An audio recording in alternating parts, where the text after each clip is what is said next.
Hello friends, आज की इस वीडियो में हम करेंगे अलंकार। इस वीडियो में मैं आपको बताऊंगी कि कहाँ पर कौन सा अलंकार है, ताकि आप देखते के साथ ही मैं आपको ऐसे ट्रिक्स सिखाऊंगी ताकि आप देखते के साथ ही पहचान जाए कि कहाँ पर कौन से अलंकार का प्रयोग किया गया है।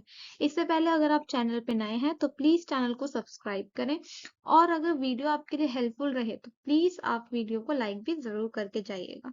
तो चलिए स्टार्ट करते हैं। सबसे पहले देखिए, पहले जान लेते हैं कि अलंकार होता क्या है। तो देखिए, साहित्य के अंतर्गत भाषा को शब्द एवं अर्थ से सुंदर बनाने वाले ढंग को क्या कहा जाता है? अलंकार। कि हम उसके शब्द में सुंदरता लाएंगे और उसके अर्थ में सुंदरता लाएंगे, तो उसी चीज को क्या कहा जाता है? अलंकार कहा जाता है। अब देखिए, अलंकार के जो भेद होते हैं ना, वो दो तरीके से होते हैं। पहला आएगा हमारा शब्दालंकार, और दूसरे आएंगे हमारे अर्थालंकार। अभी जो शब्दालंकार है इसमें भी कुछ भेद होते हैं अलंकार के, और जो अर्थालंकार है इसमें भी अलंकार के कुछ भेद होते हैं। जैसे हमने अभी पढ़ा ना कि अलंकार क्या है? शब्द में सुंदरता लाना, और अर्थ में भी क्या लाना? सुंदरता लाना। तो वही शब्द जिसमें शब्दों को क्या करा जाएगा? सुंदरता लाई जाएगी, वो शब्दालंकार के में आ जाएंगे। और जिनमें अर्थ में सुंदरता लाई जाएगी वो कौन से हो जाएंगे? अर्थालंकार के अंतर्गत आ जाएंगे। तो चलिए अब देखते हैं। सबसे पहले देखिए, शब्दालंकार में जो हमारा सबसे पहला अलंकार आता है वो आता है हमारा अनुप्रास अलंकार।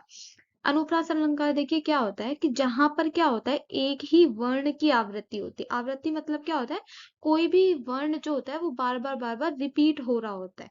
ठीक है, तो उस वाले अलंकार को कहा जाता है अनुप्रास अलंकार। अब देखिए, इसको उदाहरण से समझते हैं। जैसे ये पढ़िए, कल कानन मोर पढ़ना उर्पे बनमाल विराजित है। तो इसमें अगर आप देख रहे हैं तो यहाँ पे ये क और क की आवृत्ति बार बार हो रही है, दो बार रिपीट हुआ, तो इसमें कौन सा आ जाएगा हमारा? शब्द अनुप्रास अलंकार। क्यों? क्योंकि यहाँ पे क वर्ण की जो आवृत्ति है वो बार बार रिपीट हुई। सेकंड देखिए, मुदित महीपति मंदिर आए। इसमें क्या है? म जो शब्द वर्ण है हमारा, इसकी क्या हो रही है? रिपीटेशन हो रही है, इसमें बार बार आ रहा है।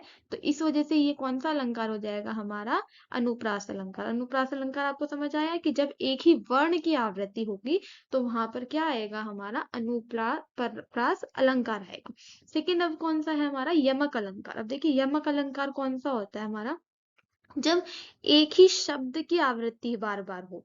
ठीक है, तो और मगर उसके जो अर्थ होंगे वो क्या होंगे? अलग अलग होंगे। तो उसे क्या कहा जाता है? यमक अलंकार कहा जाता है। अब की बार क्या था यहाँ पर? देखिए, अगर अनुप्रास में देखेंगे तो यहाँ पे वर्ण की आवृत्ति हुई थी, यहाँ पे अब किसकी आवृत्ति होगी? शब्दों की आवृत्ति होगी। और हर शब्द का जो मतलब होगा वो क्या होगा?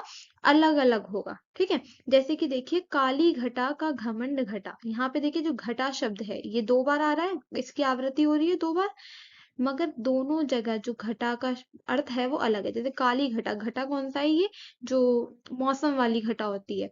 और घमंड घटा, घटा मतलब घट जाना, कम हो जाना। तो काली घटा का घमंड घटा, घटा जो है वो दो बार रिपीट हो रहा है और दोनों जगह इसका मतलब क्या है? अलग अलग है। एक और एग्जांपल देखिए, तीन बेर खाती थी वे तीन बेर खाती थी। इसमें देखिए, अभी जो तीन बार है, तीन बेर और तीन बेर, इन दो, ये दो बार रिपीट हो रहे हैं, मगर दोनों जगह इसका मतलब अलग है। तीन बेर खाती थी वे तीन बेर खाती थी। अगर एक जगह आप देखेंगे तो तीन बेर यानी कि तीन संख्या है, और बेर क्या है? एक फल है। और तीन बेर का मतलब है तीन बार खाती थी वो। तो अगर इसमें देखेंगे तो क्या है? शब्द रिपीट हो रहे हैं मगर दोनों जगह मतलब क्या है? अलग है। तो ऐसे जो अलंकार होंगे वो कौन से होंगे? यमक अलंकार। नेक्स्ट देखते हैं, ये किसके अंतर्गत आते हैं? ये शब्द अलंकार के ही अंदर आते हैं। नेक्स्ट देखते हैं। नेक्स्ट आता है हमारा शब्द अलंकार के अंदर श्लेष अलंकार। श्लेष अलंकार कौन सा होता है? ऐसे शब्द का प्रयोग होता है जिनके एक से अधिक अर्थ होते हैं। मतलब देखिए, अभी पीछे वाले में यमक में हमने देखा था शब्द क्या होंगे? रिपीट होंगे मगर मतलब अलग अलग होंगे। मगर इसमें क्या होगा? शब्द तो एक ही होगा, मगर क्या होगा? उनका जो मतलब है वो क्या हो जाएगा? अलग अलग हो जाएगा। जैसे कि देखिए, इसका एग्जाम्पल देखते हैं हम पहले। छाती से छुपाना, मातृभूमि का सम्मान करना। देखिए, अगर इसमें देखेंगे तो जो मातृभूमि शब्द है ना, उसके दो अर्थ निकल के आते हैं, एक तो देश और दूसरा धरती या फिर भूमि। तो इसमें ये जो मातृभूमि है इसके दो मतलब निकल कर आए, मगर यूज एक ही बार हुआ है। तो ऐसे वाले अलंकारों को बोलेंगे हम श्लेष अलंकार। सेकेंड एग्जाम्पल देखते हैं हम इसका। स्वर्ग से ऊंचा विकास, स्वच्छता है संकल्प। इसमें देखिए, जो संकल्प शब्द है ना, यहाँ पे जो संकल्प यूज हुआ है इसके एक से ज्यादा मतलब जानते हैं। एक पहला आता है इच्छा, या फिर दूसरा आता है हमारा इसका मतलब विचार। तो ऐसे में क्या होगा, ये श्लेष अलंकार। नेक्स्ट देखिए, रहीमन पानी राखिए बिन पानी सब सून। यहाँ पे जो पानी शब्द यूज हुआ है, ठीक है, इस पानी के एक से ज्यादा अर्थ निकल करके आते हैं। जैसे कि देखिए, इसमें एक पानी का जो पहला अर्थ है वो तो होता है हमारा कौन सा, क्रांति, सम्मान, और पानी क्या होता है, जल भी होता है। तो यहाँ पे एक से ज्यादा अर्थ निकल करके आ रहे हैं, तो ऐसे में क्या होंगे, ये होंगे श्लेष अलंकार। चलिए अब नेक्स्ट देखते हैं। नेक्स्ट जब हमारा आता है अर्थ के आधार पे जो अलंकार है, अर्थ के आधार पे अलंकार में देखिए सबसे पहला आता है हमारा उपमा अलंकार।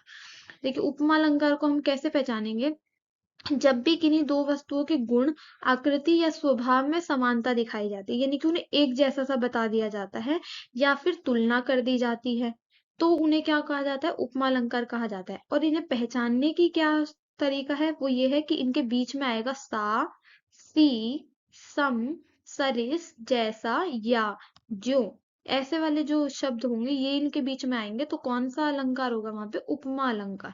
जैसे कि देखिए, हरि पद कोमल कमल से, यहाँ पे देखिए कौन से आ गया है, से मैंने बताया है कि जहाँ पे सा, सी, से, सम आ गया, वहां पे कौन सा अलंकार होगा, उपमा अलंकार। तो आप बिना देखे जहां पर आपने सा, सी, से, सम देख लिया, वहां पे आप लगा दीजिएगा कौन सा, उपमा अलंकार। यानी कि हरि के पद को कैसा बता दिया गया है, कमल कोमल, कमल के समान कोमल बता दिया गया है। जैसे देखिए, लाल किरण सी चोंच खोल, इसमें क्या है कि जो चोंच है उसको किसका बता दिया है, किरण के जैसा बता दिया। यहाँ पे देखिए सी शब्द, सी आ गया। नेक्स्ट देखते हैं, नील गगन सा शांत हृदय, नील, सा आ गया यहाँ पर वापस से, तो ये कौन सा अलंकार हो जाएगा हमारा, उपमा। तो आपको याद रखना है कि सा, सी, सम, सरिस, जैसा, जो, अगर जहां पर आ गया वहां पे कौन सा अलंकार होगा हमारा, उपमा अलंकार। नेक्स्ट देखते हैं। नेक्स्ट है अब हमारा रूपक अलंकार। रूपक अलंकार कौन सा होता है, इसमें थोड़ा सा ट्रिकी है ये। रूपक अलंकार में हमेशा क्या होगा कि कोई अंतर ही नहीं रहेगा, जो भी उपमेय होगा या उपमान होगा, यानी कि जिससे तुलना की जा रही है और जिसकी तुलना की जा रही है, दोनों में कोई डिफरेंस रहेगा ही नहीं, दोनों को एक जैसा बता दिया जाएगा। और बीच में क्या आएगा हमारा, ये जो योजक चिन्ह है, ये जो ये चिन्ह है ना, इसको योजक चिन्ह बोलते हैं, ये आएगा। जैसे कि मन सागर, मन को कैसा बता दिया गया है, सीधा सागर, मन का सागर से तुलना नहीं की गई है, इसमें मन को सागर जैसा बता ही दिया गया है। मुख चंद्रमा है, मुख को क्या बता दिया गया है, चंद्रमा बता दिया गया है। चरण कमल बंदो हरियाई, इसमें क्या बताया गया, दिया गया है, चरण को कमल के जैसा बिल्कुल बता दिया गया है। मैया मैं तो चंद्र खिलौना ले हो, कि बच्चे को क्या चाहिए, उसको चांद ही खिलौना चाहिए, उसे चांद सा खिलौना नहीं चाहिए, चांद ही खिलौना चाहिए। तो याद रखना कि इसमें योजक चिन्ह आएगा, और इसमें दोनों के बीच में कोई अंतर रहेगा ही नहीं, दोनों को क्या बना दिया जाएगा, एक समान बना दिया जाएगा। जैसे कि मन सागर, मन क्या है, सागर है, मन सा सागर नहीं है, मन सागर है। नेक्स्ट देखते हैं। नेक्स्ट है अब हमारा उत्प्रेक्षा अलंकार। देखिए उत्प्रेक्षा अलंकार को कैसे पहचानेंगे, इनमें आएगा सबसे पहले जनु, मनु, इव, मानो, मनहु, ये सारे शब्द जिसके अंदर आ जाएंगे वो कौन से होंगे, हमारे उत्प्रेक्षा अलंकार होंगे। ये देखिए कौन कौन से, जनु, मनु, मानो, मनहु, ये सब आएंगे। जैसे कि हरि मुख मानो मधुर मयंक, इसमें कौन सा आ गया हमारा, मानो। तो मानो हमने जहां देख लिया वहां सीधा कौन सा टिक करेंगे, उत्प्रेक्षा अलंकार। मानो हवा के वेग से सोता हुआ सागर जगा, कौन सा आ गया हमारा, मानो। मानो आ गया तो कौन सा आएगा हमारा, उत्प्रेक्षा अलंकार। चित्रकूट अनु, जनु अचल अहेरी, क्या आ गया बीच में, जनु आ गया, जनु है तो कौन सा, उत्प्रेक्षा। मानो गए धन धन अंतर्दामिनी, कौन सा आएगा इसमें, उत्प्रेक्षा। मानो आ गया ना हमारा, तो याद रखना है, जनु, मनु, इव, मानो, मनहु अगर आ गया तो वहां कौन सा अलंकार होगा हमारा, उत्प्रेक्षा अलंकार। नेक्स्ट देखते हैं। नेक्स्ट आता है अब हमारा अतिशयोक्ति अलंकार। देखिए अतिशयोक्ति अलंकार का मतलब क्या है, जब भी किसी भी बात को हमें हमें वर्णन करना होगा, ठीक है, तो हम उसका वर्णन कैसे करेंगे, बहुत ज्यादा बढ़ा चढ़ा करके उसके बारे में बताएंगे, तो वो कौन सा अलंकार होगा, अतिशयोक्ति अलंकार होगा। जैसे कि इसका एग्जाम्पल देखिए, बहुत इंटरेस्टिंग है। हनुमान की पूछ पर लगन न पाई आग, लंका सारी जल गई, गए निशाचर भाग। कि क्या हुआ, हनुमान की पूछ में आग लग भी नहीं पाई, मगर उससे पहले ही क्या हुआ, लंका सारी जल भी गई और निशाचर क्या हुए, भाग भी गए। तो इसमें क्या बताया गया, बढ़ा चढ़ा करके बताया गया। तो ऐसे अलंकार को क्या कहेंगे हम? अतिशयोक्ति। यानी आपको पढ़ने से ही पता चल जाएगा कि इसमें बहुत बड़ा चढ़ा करके बताया गया, तो आप बिना देखे क्या लगा देंगे? अतिशयोक्ति अलंकार। नेक्स्ट है, देख लो साकेत नगरी है यही स्वर्ग से मिलने गगन में जा रही। कि क्या बताया गया? साकेत नगरी को बताया गया है कि वो कहाँ मिलने जा रही है, किससे मिलने जा रही है? स्वर्ग से गगन में को मिलने जा रही है। तो इसमें क्या है? बढ़ा चढ़ा करके बोला गया है। तो कौन सा अलंकार होगा ये हमारा? अतिशयोक्ति अलंकार। आगे देखते हैं। नेक्स्ट है मानवीयकरण अलंकार। मानवीयकरण अलंकार कौन सा होता है? जब प्राकृतिक वस्तुओं को क्या कर दी जाती है, जैसे कि प्राकृतिक वस्तु क्या, पेड़ हो गए, पौधे हो गए, बादल हो गए, इन सबको क्या कर दिया जाता है? मानवीय भावनाओं के साथ जोड़ दिया जाता है। यानी कि जो कार्य मानव करते हैं उनको किसके साथ जोड़ दिया जाता है? प्राकृतिक वस्तुओं के साथ जोड़ दिया जाता है। जैसे कि देखिए, फूल हंसे कलियां मुस्कुराई, हंसने का कार्य किसका है? इंसानों का। उनको किसके साथ जोड़ दिया गया है? फूलों से। कलियां मुस्कुराई, मुस्कुराने का कार्य किसका है? इंसानों का। उसको किससे जोड़ दिया गया? कलियों से।